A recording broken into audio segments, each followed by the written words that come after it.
Europe 1. Le grand direct des médias, Jean-Marc Morandini. Et tout d'abord, donc, nous allons commencer ce grand direct des médias avec le rapport des enquêteurs sur les circonstances du crash d'hélicoptère en mars dernier sur le tournage de Drop. Un accident qui a provoqué la mort de 10 personnes, dont les sportifs Florence Artaud, Camille Muffat ou encore Alexis Vatine. Aujourd'hui, on n'en sait plus sur les causes du drame et particulièrement depuis hier soir. Jérôme Ivanichenko, bonjour. Bonjour. Vous êtes notre expert média et les enquêteurs argentins ont rendu hier soir leur rapport. Oui, un rapport qui pointe une responsabilité humaine. C'est bel et bien une erreur de pilotage qui est à l'origine de la collision entre les deux hélicoptères, deux appareils qui participaient au tournage du jeu d'aventure de TF1 le 9 mars dernier en Argentine. En clair, les pilotes n'ont pas été en mesure d'évaluer la distance qui les séparait et c'est cette mauvaise appréciation qui a causé l'accident. C'est la conclusion de ce rapport de la direction d'enquête des accidents de l'aviation civile, l'équivalent argentin du BEA.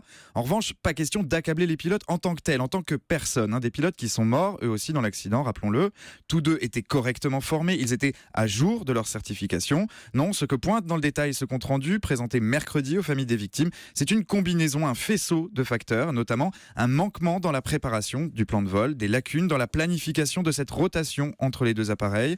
Et puis il suggère aussi que les pilotes ont pu être influencés par les besoins du tournage. Le rapport estime plausible que la nécessité de réaliser certaines images ait pu être une source de déconcentration pour les pilotes. Dans le même temps, ce rapport apporte une certitude, les hélicoptères sont totalement hors de cause, ils étaient en bon état.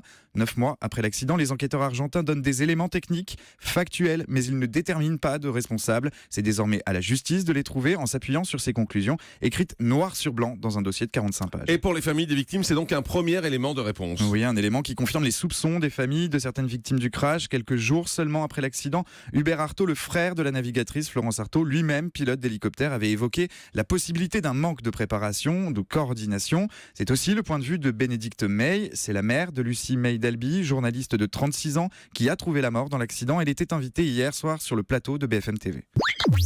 Les pilotes, ils conduisent. Oui, ce sont des pilotes chevronnés, mais pas ensemble. Il n'y a aucune preuve qu'ils n'ont jamais volé ensemble, qu'ils n'ont jamais fait cette formation.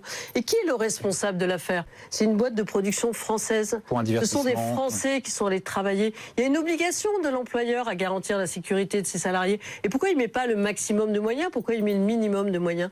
Pourquoi est-ce que, moi je veux poser la question à LP, est-ce qu'ils ont demandé si ces pilotes avaient déjà volé ensemble? Est-ce qu'ils se sont assurés que même un vol de 4 minutes peut devenir dramatique? Est-ce qu'ils ont fait un plan de vol? Est-ce qu'ils ont dit on fait comme ci, comme ça?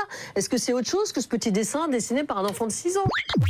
Alors pour les familles des victimes, le responsable de ces manquements, il n'y en a qu'un seul, c'est Adventure Line, la société de production de Drop. Oui, Adventure Line qui fait bien évidemment une toute autre lecture de ce rapport. Oui, à l'heure actuelle, ce rapport des enquêteurs argentins pointe des faits, mais il ne propose aucune interprétation, au mieux des suggestions, des pistes. Écoutez l'analyse qu'en fait Mathias Chichportich, l'avocat d'ALP, joint pour Europe 1 par Jean-Jacques Herry. Il faut lire attentivement ce rapport. C'est un rapport détaillé, près de 45 pages. Sur ces 45 pages, il y a un élément qui ressort très clairement, c'est que le facteur déclencheur de l'accident, ce sont les mots du BEA, c'est une erreur humaine, c'est une erreur de pilotage, un manque d'appréciation, dit le BEA. Ce qui signifie donc que ça n'est pas la production, ça n'est pas la société ALP qui est en cause, c'est une erreur de pilotage. Et donc, à ce stade, il ressort de ce rapport qu'aucun manquement ne peut être imputé à ALP au titre de ses obligations de prudence et de sécurité. Pour l'heure, ALP n'est en rien en cause. Alors ALP hors de cause, tout le monde n'est pas de cet avis, c'est désormais à la justice de le déterminer. Merci beaucoup Jérôme Ivanichenko, on fait une pause de pub et on se retrouve dans un instant avec une page spéciale donc consacrée à cette décision du CSA hier qui a accepté le passage de LCI en gratuit mais pas celui de Paris Première ni celui de Planète Plus. Dans un instant nous serons avec Catherine Nel, la directrice de l'information du groupe TF1, avec Alain Veil, le président de Next Radio, c'est-à-dire RMC, BFM et BFM TV, et avec le président de Paris Première. C'est sur Europe 1, c'est en direct, à tout de suite.